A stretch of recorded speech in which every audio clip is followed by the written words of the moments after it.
Hey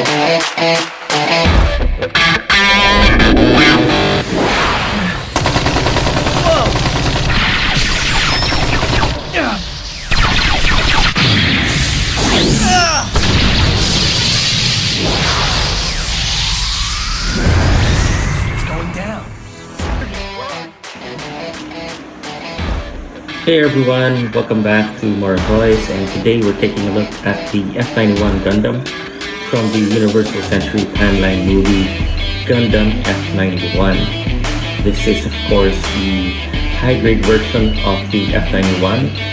There is a master grade version of this, although there is no real grade version of this mobile suit at the moment. This is of course our third review, so if you want to check out our previous reviews, you can go ahead and find the videos on the link in the description box. And if you like those videos, of course, click the like button.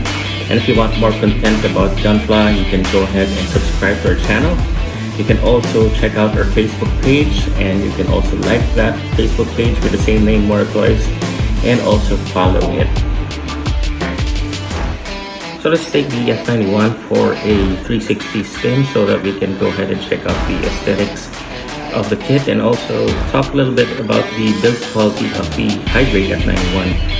First off the bat, you're going to notice that this is a smaller Gundam, so it's quite surprising given that this is a Universal Century Gundam, and so the trend for the Gundam is actually from the RX-78 and the Mark II and then the Zeta Gundam up until the Unicorn. You can see that the Gundams were growing in size.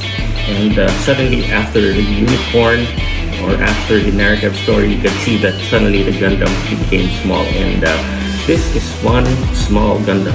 Even if you compare it to the Wing Gundams or any other Gundams from any different timeline, you'll see that this is a smaller or probably the smallest Gundam. But anyway, I like the design.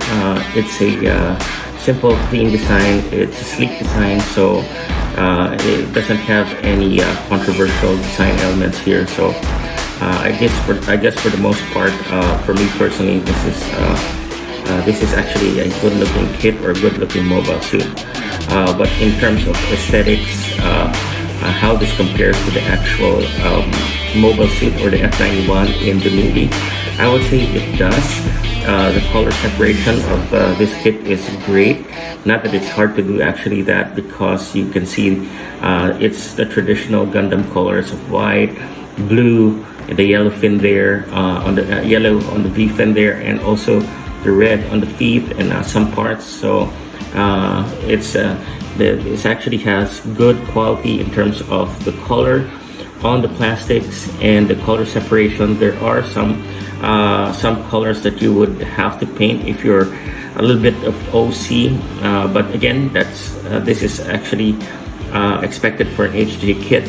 Of course, these are stickers. These blue portions on the railguns are stickers, and also the triangular parts that you see there, the markings there, and even the F91 markings are actually stickers. But to me, they actually do the job well, except for the triangular ones. They are easily peeled off if you keep on touching the mobile suit, or keep touching this kit and you keep on posing it, as I have done.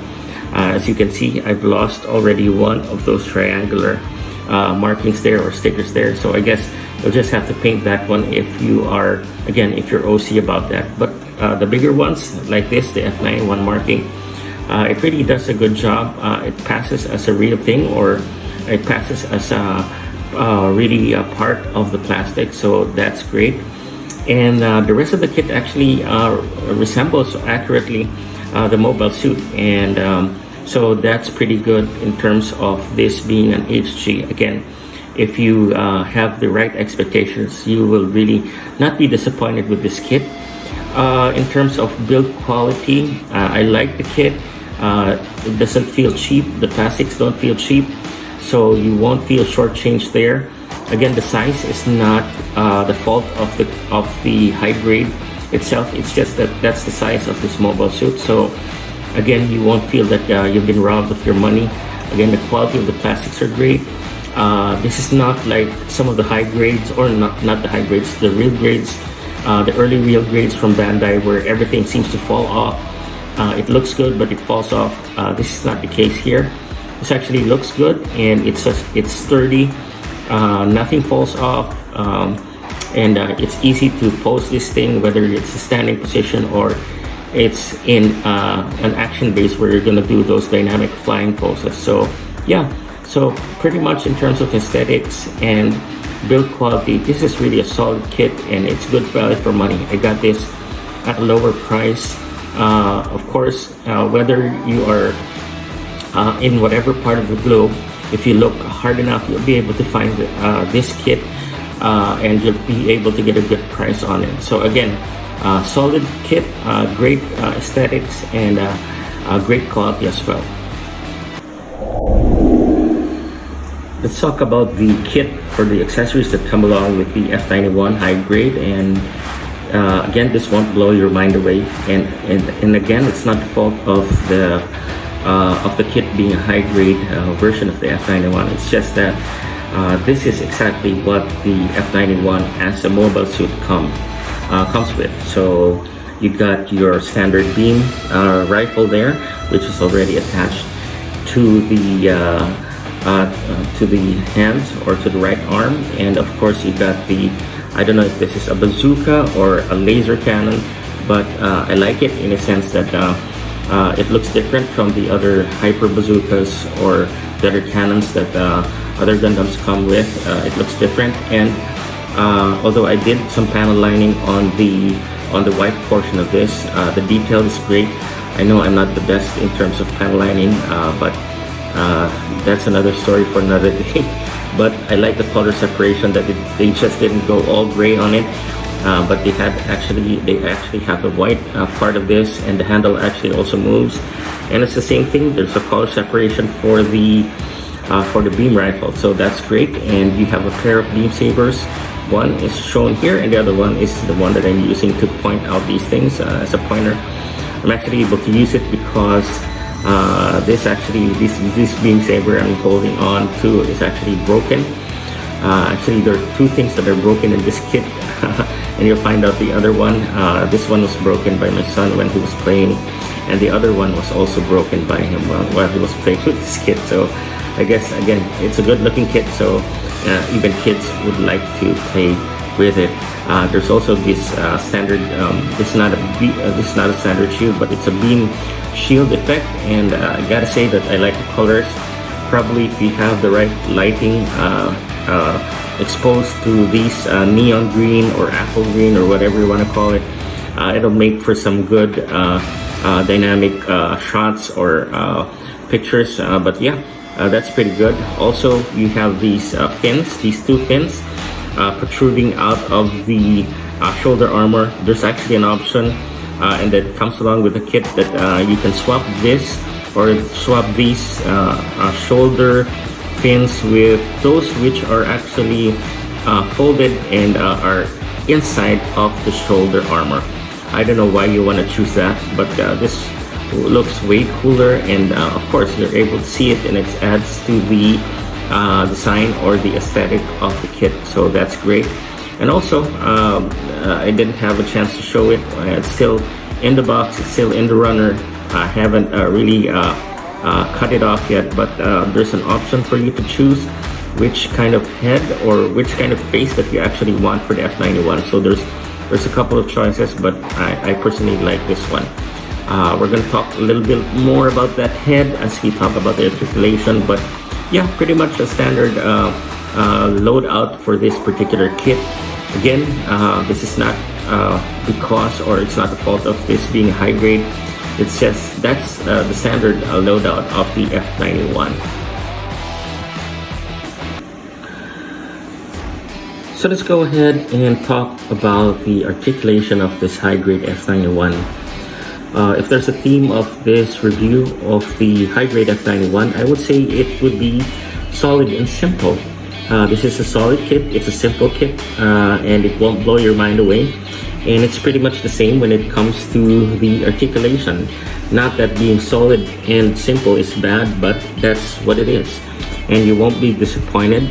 If you come, again, you'll hear this from me all the time, that if you have the right expectation, given that it's a more than 7-year old HG release from Bandai, you're pretty much not going to be disappointed with the articulation. So you have your standard movement on the shoulders. You can go way back there. You can actually revolve that around there into the back.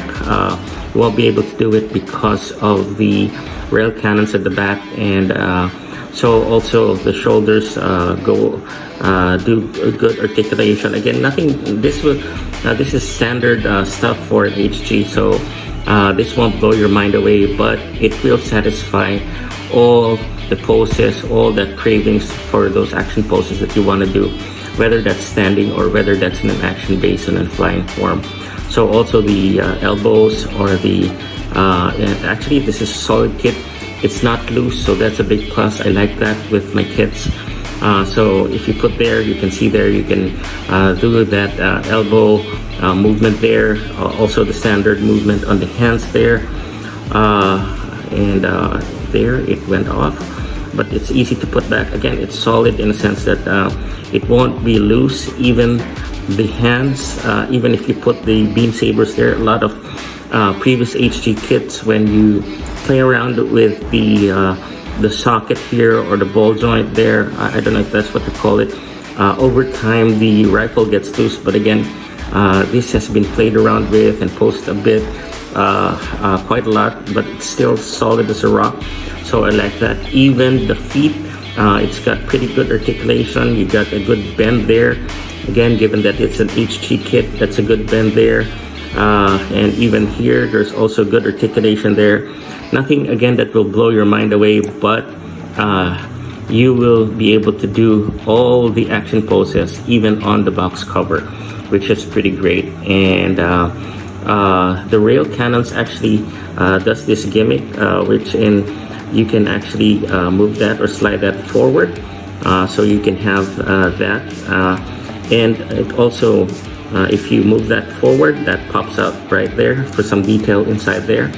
And with some effort, you can actually place the hand and hold the rail gun, so that will actually make for some quite great or exciting or dynamic photos if you're into that kind of thing, as I am. So I don't want to move this second rail cannon. Again, this has been broken as it's been played around by my son, so I've glued that together. I don't want to move it. It can move, but I'm scared that I'm going to break it and I won't be able to put it back in. So yep, we're going to just leave it that way. So again, they're pretty much this is pretty much standard. It won't blow your mind away, but again, the theme there, it's got solid articulation, and this is it's sturdy. It won't move around. You're going to be able to do the right poses or the desired poses that you want. One thing that you want to I want to point out here is everything is solid except the head. If you see that it's just in one position for this whole video, it's just, I don't know if it's just me on the way I built it, but this thing pops off real easy, and it's hard to put that back in. And if you put that back in, and if you want to do some other movements, yeah, it seems to not really follow. I don't know if I'm doing something wrong. I've been building kits for quite some time right now, but yeah, it pretty much has only that pose. So I don't know.